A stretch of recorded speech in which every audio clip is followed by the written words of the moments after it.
എപ്പോഴാ വന്ന്? ഞാൻ ഇന്നലെ എത്തി. അതെ, ഞാനിപ്പോ തൃശ്ശൂർക്ക് ട്രാൻസ്ഫർ ആയി. ഇപ്പോ മറ്റന്നാ അവിടെ ജോയിൻ ചെയ്യണം. ഓ, അപ്പോ നിങ്ങളൊക്കെ കണ്ടു പോവാച്ചിട്ട് അങ്ങനെ കണ്ട് ഇറങ്ങിയതാ. ആയിക്കോട്ടെ. അപ്പോ രഘുവോ, നമുക്കിത് മുത്തുവിന്റെ വക തന്നെ ആയിക്കോട്ടെ ചെലവ്. എന്തേ? പിന്നെന്താ, ഓക്കെ, സെറ്റ് ആയിക്കോട്ടെ മുത്തു. അപ്പൊ വൈകിട്ട് കൂടാ. വൈകിട്ട് സെറ്റാക്കാം ട്ടാ. സ്ട്രൈക്കറിന്റെ അടുത്ത് കറക്റ്റ് ഞാൻ പോക്കറ്റിലിട്ടരാ. ആ, ഇതാ പിടിച്ചോ.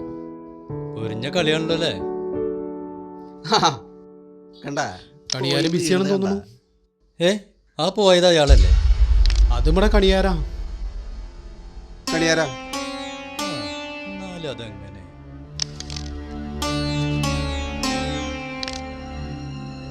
അതെ, ഇതല്ല നിങ്ങൾ പറഞ്ഞ കണിയാര്.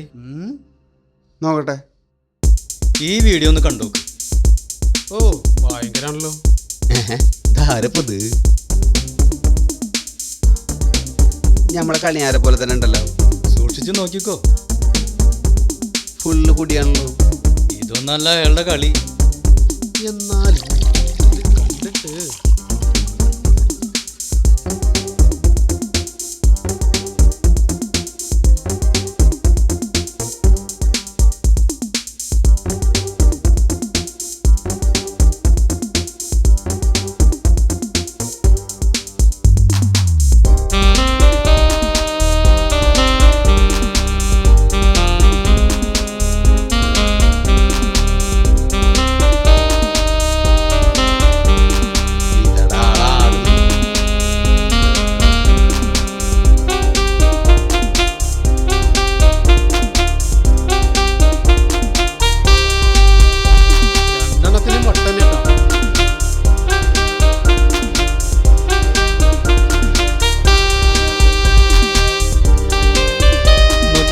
അല്ലേ? ഇത് നമ്മുടെ കണിയാരനെ.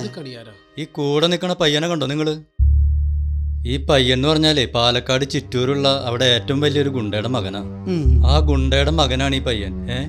ഈ പയ്യൻ എന്ന് പറഞ്ഞാൽ ആ ഏരിയയിലത്തെ ഏറ്റവും വലിയ കഞ്ചാവും പെണ്ണുപിടിയനുമാണ്. അവിടെ അയാളുടെ വലങ്കയായിട്ടുള്ള ആളാണ് നിങ്ങൾ ഈ പറഞ്ഞ കണിയാരി. മനസ്സിലായോ? അതെ. അപ്പൊ ഈ നാട്ടില് പോലീസ് ഒന്നില്ലേ? അവർക്ക് പോലീസും പട്ടാളൊന്നും ഒരു വിഷയമില്ലാത്ത കാര്യമാണ്. കണിയാരെ കണ്ടാ പറയില്ലട്ടാ. അപ്പൊ അടുത്ത അവിടെ ഒരു സംഭവം ഉണ്ടായി. അതെന്താ?